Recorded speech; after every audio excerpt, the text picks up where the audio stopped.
to the voting booth this morning.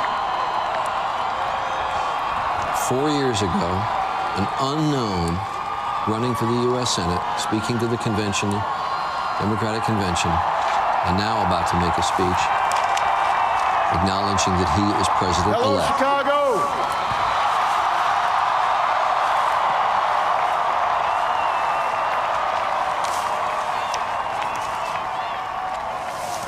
If there is anyone out there who still doubts that America is a place where all things are possible, who still wonders if the dream of our founders is alive in our time, who still questions the power of our democracy, tonight is your answer.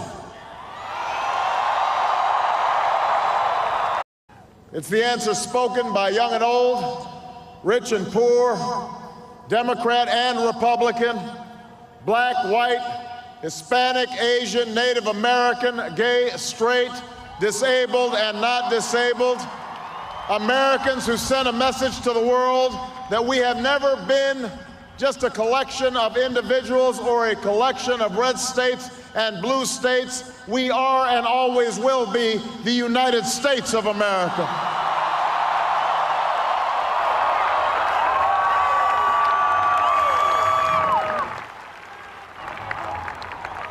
It's the answer that led those who've been told for so long by so many to be cynical and fearful and doubtful about what we can achieve, to put their hands on the arc of history and bend it once more toward the hope of a better day.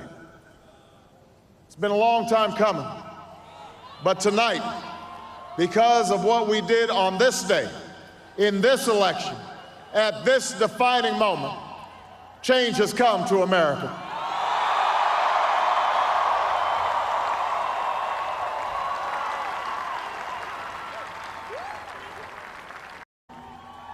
I was never the likeliest candidate for this office. We didn't start with much money or many endorsements. Our campaign was not hatched in the halls of Washington. It began in the backyards of Des Moines, in the living rooms of Concord, and the front porches of Charleston. It was built by working men and women who dug into what little savings they had to give $5 and $10 and $20 to the cause.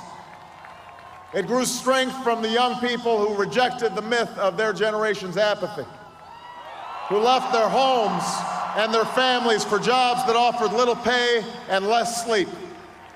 It drew strength from the not-so-young people who braved the bitter cold and scorching heat to knock on doors of perfect strangers, and from the millions of Americans who volunteered and organized and proved that more than 2 centuries later, a government of the people, by the people, and for the people has not perished from the earth.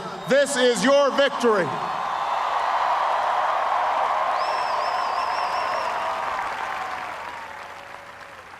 Now, I know you didn't do this just to win an election. And I know you didn't do it for me.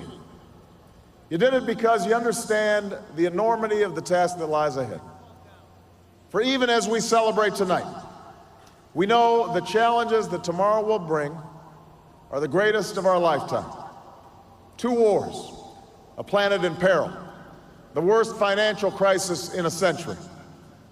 The road ahead will be long. Our climb will be steep. We may not get there in 1 year or even in 1 term. But America, I have never been more hopeful than I am tonight that we will get there. I promise you, we as a people will get there.